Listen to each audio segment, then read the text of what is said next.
Assalamualaikum warahmatullahi wabarakatuh. Waalaikumsalam warahmatullahi wabarakatuh.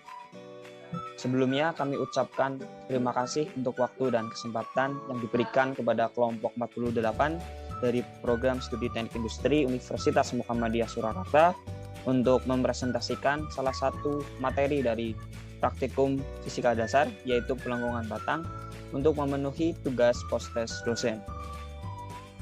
Sebelum lanjut ke materi yang akan dipresentasikan, izinkan kami untuk memperkenalkan anggota kelompok kami. Untuk yang pertama adalah saya sendiri, nama saya Wasis Akbar Setiawan dengan NIM D600-200-240 dari Program Studi Teknik Industri. Perkenalkan, nama saya Amanisa Sabila dengan NIM D600-200-241 dari Prodi Teknik Industri. Perkenalkan, nama saya Dwi Susanti dengan NIM D600-200-242 dari Prodi Teknik Industri. Perkenalkan, nama saya Kristanto Januri dengan NIM D600-200-243 dari Prodi Teknik Industri. Baik, selanjutnya kita menuju ke materi presentasi. Untuk yang pertama adalah definisi pelengkungan batang. Pelengkungan adalah peralihan dalam arah vertikal dari sembarang titik di sumbu balok. Pelengkungan diukur dari permukaan netral awal ke posisi netral setelah terjadi deformasi. Konfigurasi yang diasumsikan dengan deformasi permukaan netral dikenal sebagai kurva elastis dari balok. Nah, untuk gambar 1 memperlihatkan balok pada posisi awal sebelum terjadi deformasi. Dan gambar 2 adalah balok dalam konfigurasi deformasi yang diasumsikan akibat aksi pembebanan. Selanjutnya adalah jarak perpindahan Y didefinisikan sebagai pelengkungan balok. Dalam penerapan, kadang kita harus menentukan pelengkungan pada setiap nilai X di sepanjang balok. Hubungan ini dapat ditulis dalam bentuk persamaan yang sering disebut persamaan pelengkungan kurva atau kurva elastis dari balok. Selanjutnya adalah tentang elastisitas. Elastisitas adalah kemampuan suatu benda untuk kembali ke bentuk awalnya segera setelah gaya luar yang diberikan kepada benda itu dibebaskan atau ditiadakan. Benda-benda yang mempunyai elastisitas atau sifat elastis adalah seperti karet gelang, pegas, plat logam, dan sebagainya, yang kemudian mereka disebut dengan benda elastis. Kemudian selanjutnya adalah tegangan dan regangan. Untuk tegangan dulu, tegangan atau stres atau dengan simbol sigma didefinisikan sebagai hasil bagi antara gaya tarik F dengan luas penambang kawat A. Jadi tegangan dapat ditulis menjadi simbol sigma sama dengan F per A. Kemudian yang kedua adalah regangan. Regangan atau strain atau epsilon didefinisikan sebagai perbandingan antara pertambahan panjang atau delta L dengan panjang awal atau LO. Jadi regangan dapat ditulis menjadi epsilon sama dengan delta L per LO.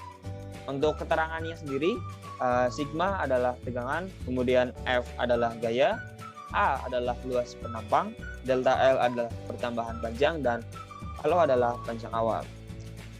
Selanjutnya adalah macam-macam regangan yang akan dijelaskan oleh rekan saya, Amani Salsabila. Untuk waktu dan tempat, saya persilahkan. Baik, saya akan menjelaskan macam-macam regangan. Regangan panjang. Dengan panjang semula sewaktu tiada renggangan atau dengan simbol LO dan penambahan panjang dengan simbol delta L akibat tegangan, regangannya diberikan oleh delta L per LO, sedangkan jika luas penampangnya A dan gaya tegangannya yang meregangkan ialah W, maka tegangannya adalah W per A. Berdasarkan hukum O, ditulis Y dalam kurung delta L per LO sama dengan W per A. Yang kedua, regangan volume. Sudah tentu regangan volume yang dimaksud bukan penambahan volume, melainkan perekutan volume akibat penekanan. Untuk itu, menurut hukum Hooke, kita dapat menulis B dalam kurung min delta V per FL0 sama dengan P. Yang ketiga, regangan sudut. Yang dimaksud dengan regangan sudut atau regangan luncuran sesudut P ialah deformasi, yakni perubahan bentuk yang berkaitan dengan sudut luncuran. Berbeda dengan tegangan ataupun tekanan yang arahnya tegak lurus permukaan yang dikenainya. Maka gaya luncuran F adalah pada arah meluncur sepanjang permukaan yang mengakibatkan timbulnya sudut luncuran. Sejalan dengan regangan-regangan lain, menurut hukum Hooke, kita dapat menulis MP sama dengan F per A. Next.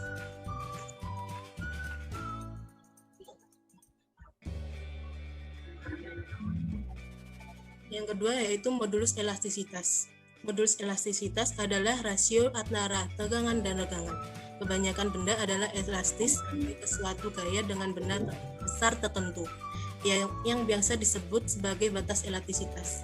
Jika gaya yang diberikan pada benda lebih kecil dari batas elastisitasnya, benda akan mampu kembali ke bentuk semula setelah gaya dihilangkan. Jika gaya diberikan lebih besar dari batas elastisnya, benda tidak akan kembali ke bentuk semula setelah gaya dihilangkan.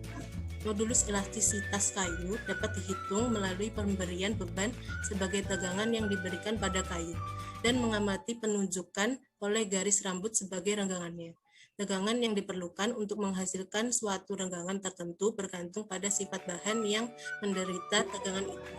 Perbandingan tegangan terhadap renggangan atau tegangan persatuan renggangan disebut modulus elastik bahan yang bersangkutan. Semakin modulus elastik besar, maka semakin besar pula tegangan yang diperlukan untuk renggangan tertentu. Modulus Young atau modulus elastisitas didefinisikan sebagai modulus elastisitas sama dengan tegangan per regangan. Modulus tersebut memiliki satuan yang sama dengan tegangan, yaitu Newton per meter kuadrat atau PA. Next.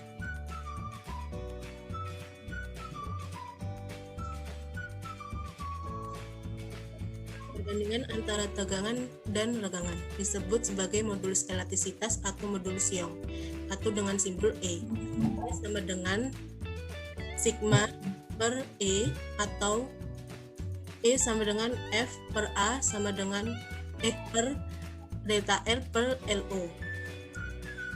Tidak semua benda dapat kembali ke bentuk semula setelah dikenai gaya. Elastisitas benda hanya berlaku sampai suatu batas, yaitu batas elastisitas. Batas elastisitas didefinisikan sebagai tegangan maksimum yang dapat diberikan ke bahan sebelum bahan mengalami deformasi permanen. Pada suatu titik, benda yang diberikan gaya dan mengalami deformasi tidak dapat kembali ke bentuk semula. Titik inilah yang disebut batas elastis. Pada benda yang elastis, perbandingan tegangan dengan regangannya adalah konstan. Selanjutnya akan dijelaskan oleh rekan saya, yaitu Dwi Santi.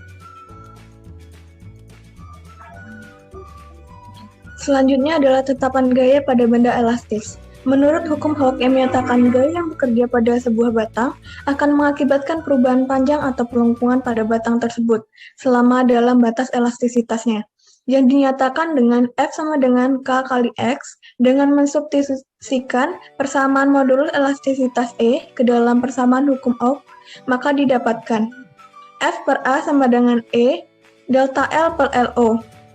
Bila F sama dengan Kx, maka akan diperoleh rumus umum tetapan gaya benda elastis K.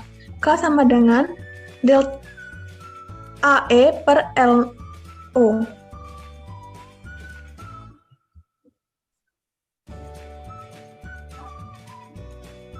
Besarnya pelengkungan pada batang bergantung pada besarnya gaya yang bekerja, ukuran batang, dan elastisitas dari batang tersebut.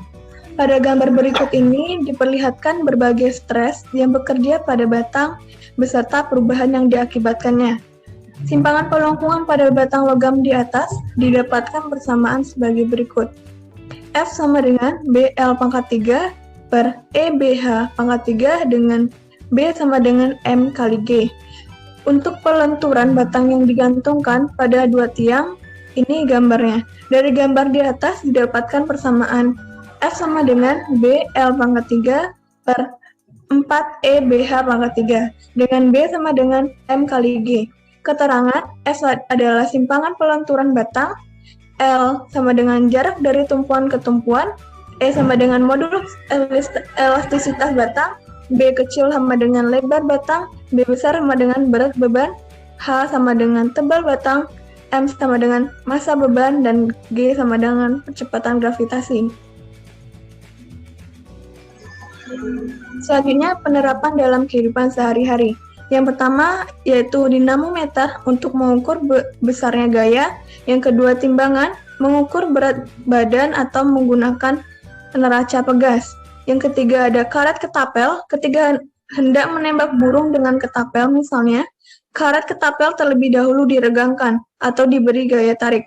Akibatnya sifat elastisitasnya, panjang karet ketapel akan kembali seperti semula setelah gaya tarik dihilangkan.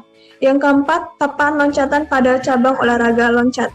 Yang kelima, ada peredam getaran atau goncangan pada mobil maupun motor. Selanjutnya akan dilanjutkan oleh Saudara Kristanto. Selanjutnya yaitu contoh soal dan pembahasan. Untuk soal nomor 1, suatu bekas memiliki suatu pertambahan panjang 0,25 meter sesudah diberikan gaya. Bila pada bekas bertuliskan 400 N per M, berapakah gaya yang dikerjakan pada bekas tersebut? Diketahui X sama dengan 0,25 meter, K 400 Newton per meter. Ditanyakan F. Jawab F sama dengan K dikalikan X. Dan F sama dengan 400 Newton per meter dikalikan 0,25 meter menjadi 100 Newton. Jadi gaya yang diberikan pada bekas tersebut adalah 100 Newton.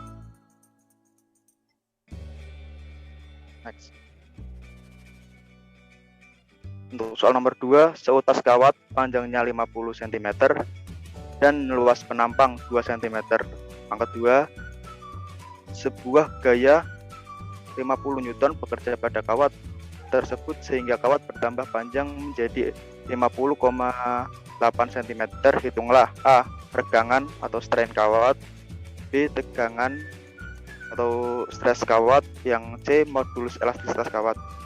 Diketahui L0 sama dengan 50 cm, jadikan menjadi meter menjadi 0,5, bisa ditulis dengan 5 kali 10 pangkat minus 1 meter. Delta L 50 cm dikurangi 50,8 cm menjadi 0,8 cm, atau bisa ditulis dengan 8 kali 10 pangkat minus 3 meter.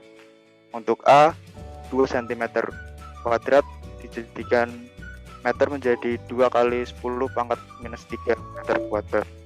Untuk dan F yaitu 50 Newton. Ditanyakan A. Regangan, B. Tegangan, dan C. Modulus elastisitas kawat. Jawab untuk yang A.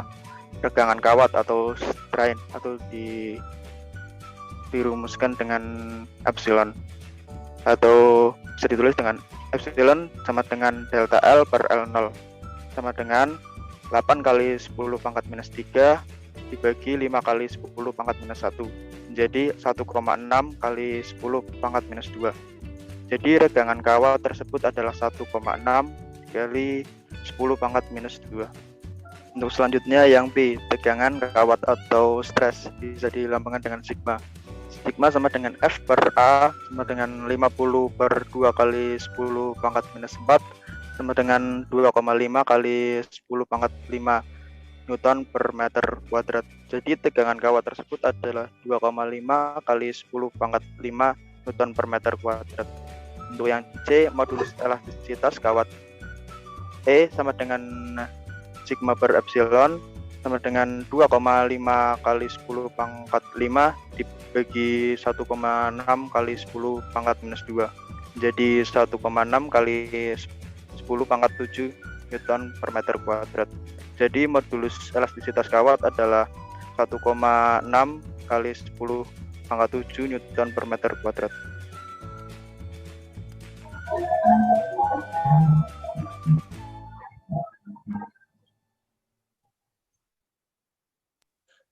Demikian presentasi dari kelompok kami. Semoga apa yang kami sampaikan dapat bermanfaat dan menjadi ilmu bagi kita semua. Kami memohon maaf apabila dalam penyampaian materi presentasi masih terdapat kesalahan serta kekeliruan. Kami ucapkan terima kasih sebesar-besarnya untuk perhatian dan waktu serta kesempatannya. Sekali lagi kami ucapkan terima kasih. Wassalamualaikum warahmatullahi wabarakatuh.